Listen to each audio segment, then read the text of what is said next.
I do my research, and the thing I'm referring to is when Peter Hitchens said about the rapes that occurred in Oxford, that obviously the fact that these were Muslims was important, because if you engage in a discourse where you think of other people as infidel and think of other people as lesser, that makes you more likely to be a rapist. That's why Muslims are more likely to be rapists. Exactly what you said. Where? When? 2013. Look it up. You wrote it. Google it. I didn't. Right. I didn't. Okay. You got the wrong the problem person. is that this is. If I scream loud enough, boys, then I'm obviously correct. What's up, boys and gals? Welcome back to the Ablaze 8K channel. How's everyone doing today? Hope you guys are having a great day. Now, I know a lot of you are probably wondering to yourselves, Ablaze, come on, bro, what are you doing? This is an old video. We've seen this. We've seen this ages ago. Yes, you are quite correct, but boys, the thing you're forgetting, this is a classic. And also, I saw that it like randomly got uploaded to YouTube again with Curb Your Logic. And well, boys, a bunch of good memories came flooding back as I really let that nostalgia kick in. Obviously, I did my research before the break. That's just moronic to say that I didn't. Check it yourself. You should remember what you write, especially when it's that offensive. You should get a new search engine. The reason is that this also leads to harm, right? The reason why this discourse is so instrumental in perpetuating. My boy's falling asleep here in the background. Also, why does the woman literally look like my old science teacher? What the hell is going on, boys? I bet he loves that, right? So he probably works, I'm guessing this is Oxford, getting literally lectured by a child. A child comes to your school and they try to cancel you. Let that sink in. Because that's really the type of world we live in now, boys. Is so instrumental in perpetuating violence is obvious.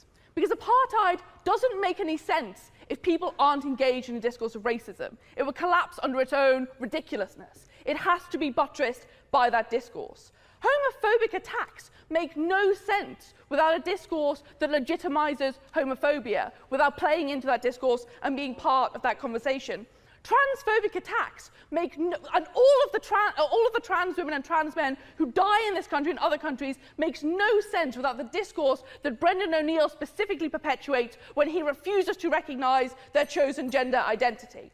Islamophobic attacks in the UK make absolutely no sense without a discourse of Islamophobia, without the discourse that Peter Hitchens himself perpetuates. Peter Hitchens, when you write that a discourse of Islam is what causes Muslim men to rape, you are engaged in a discourse of censorship. You are saying that the discourse of Islam is something that is wrong, something that should not be allowed, something that you object to. Yeah, go for it. Is it not true that to have a different opinion isn't the same as telling other people that they shouldn't have or they can't have that opinion? Absolutely not. No.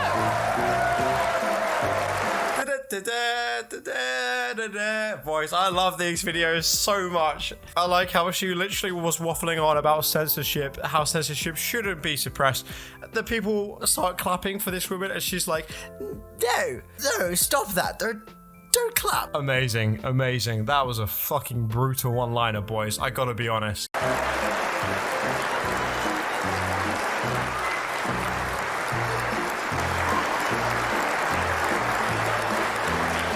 Amazing, boys. Absolutely amazing. I haven't seen that video for a few years, but I've got to tell you, it's as good as I remember it. I'm going to be straight up honest with you. I love these Curb videos, and apparently you guys do. So let's have a little look at some other ones. What about, let's really go old school. Is there any Jordan Peterson? Whatever happened to Jordan Peterson? So many women feel when, for example, the kind of, one of the best-selling and most prominent intellectuals in the world right now says in an interview that maybe if women don't want the workplace to be sexualized, they shouldn't be allowed to wear makeup. I didn't right? say that. Well, Google it. It was a Vice interview. Google it.